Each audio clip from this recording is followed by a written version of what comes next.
para presentar su voto particular hasta por 5 minutos, recordándoles que seré estricta en el manejo del tiempo otorgado.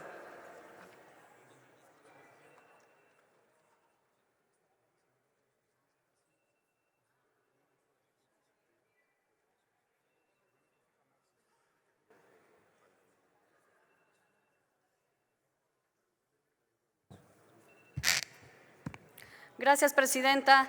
Y, presidenta, en razón de la importancia de la materia que nos ocupa, me acojo al artículo 76 de nuestro reglamento en su fracción tercera y solicito los 10 minutos que me concede dicho ordenamiento. Permítame, senadora. Gracias. Senadoras y senadores, el artículo 76 del reglamento del Senado señala los tiempos máximos en que pueden intervenir las senadoras y los senadores en tribuna para las distintas figuras que pueden presentarse a lo largo de un debate.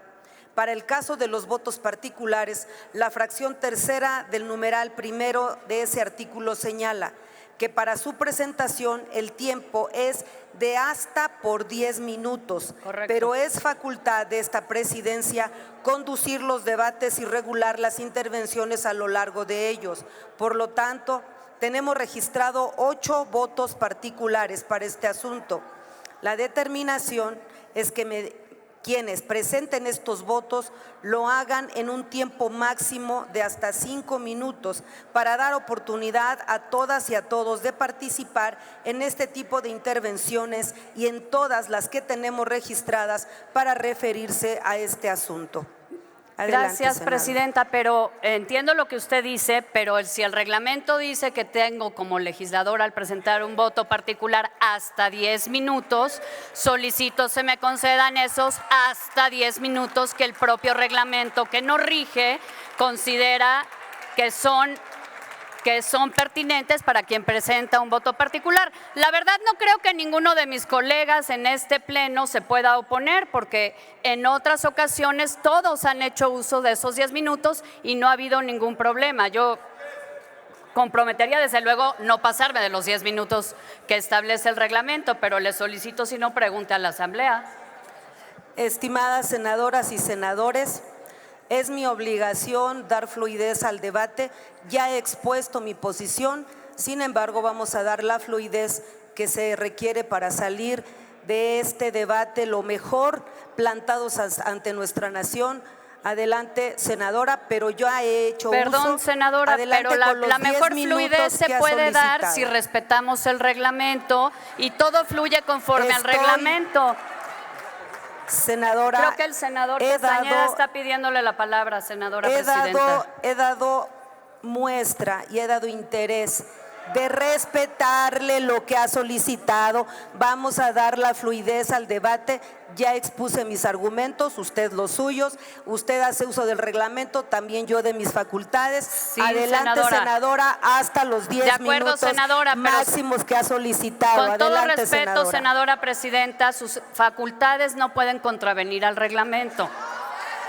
Mis facultades son la de mediar el debate. Le he dado ya a usted el uso de la palabra. Se lo hasta por 10 aprecio, minutos. senadora. Yo le Adelante, solicité, senadora. en ejercicio de los derechos que me confiere el reglamento, utilizar hasta 10 minutos, ni un minuto a dar más. fluidez al Pero debate. sería tanto, presidenta, como si ustedes en la mesa directiva determinan que tenemos hasta medio minuto para hacer una presentación cuando el reglamento nos permite hasta 10. La verdad es que el reglamento senadora. lo establece para que Adelante, quien sepa los derechos de los que goza como senadora o senador de la República. Vamos Yo a le dejar solicito atentamente, vamos a dejar a la como oradora. hemos hecho en otras ocasiones, Vamos a dar ceñirse al paso reglamento. a la oradora y después les damos sus minutos que requieran. Adelante, senadora. Perdón, no escuché esto último, perdón. Que vamos a dar paso a dar pie a que la oradora disierte su participación y posteriormente le daremos el uso de la palabra a los senadores. Adelante, senadora. Gracias, senadora. Le solicito nuevamente que en ejercicio a los derechos que me confiere el reglamento se me respete el tiempo de hasta 10 minutos, ni uno más, que confiere el reglamento para quien tiene el uso de la palabra hasta por 10 Gracias, senadora. minutos, Como senadora. siempre, le agradezco su tolerancia y su apego al reglamento.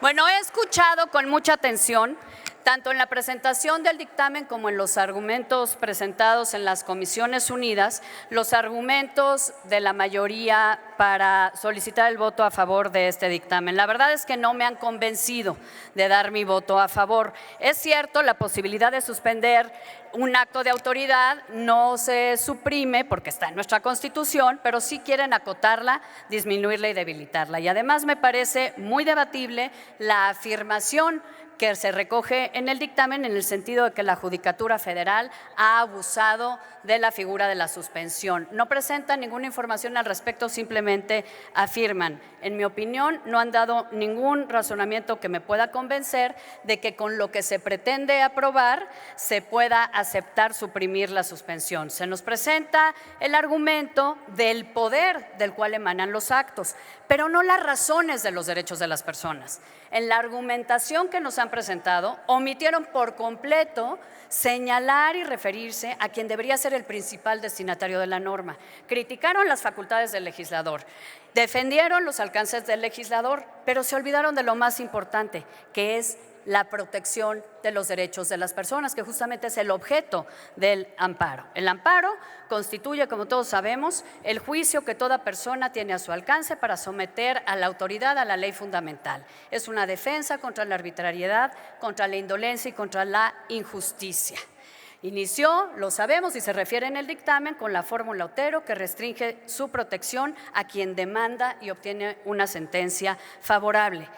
Muy bien, la fórmula Otero, que nos da mucho orgullo, pero esa es la visión individualista del siglo XIX, no es la que exige el México en el que vivimos. Nuestro país, y mucho menos nuestro orden jurídico, no está petrificado. En 1917 incorporamos los derechos sociales a la Constitución, que todos conocemos.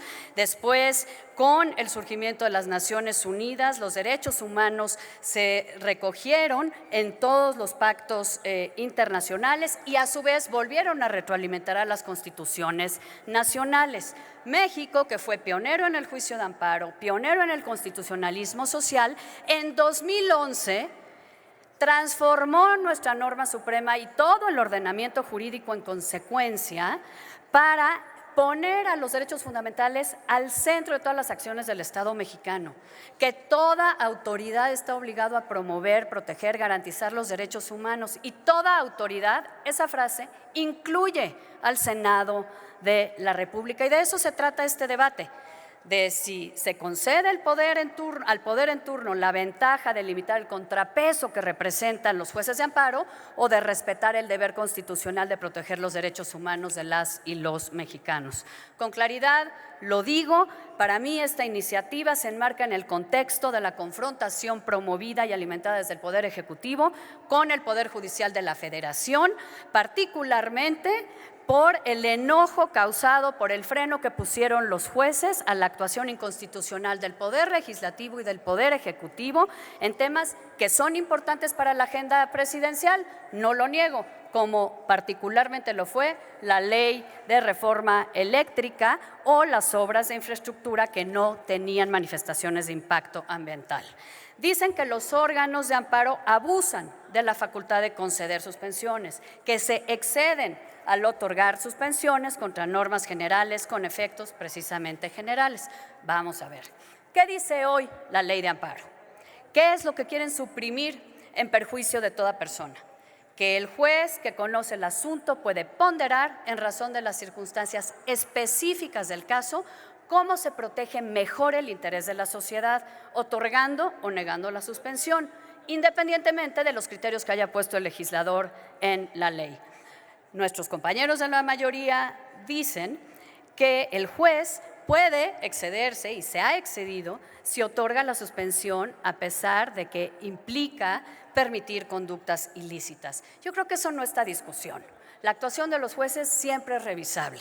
Me parece que los casos que son de preocupación son otros y no estos que ustedes dicen. Por ejemplo, el perjuicio que se puede causar por la aplicación de normas oficiales mexicanas o el perjuicio que pueden tener las determinaciones sobre el aprovechamiento de bienes del dominio directo de la Federación. En primer caso, en el de las normas, la persona juzgadora puede otorgar la suspensión contra la emisión de una NOM que cambia, por ejemplo, la composición de algún combustible que pueda ser perjudicial para la salud de la población y el medio ambiente.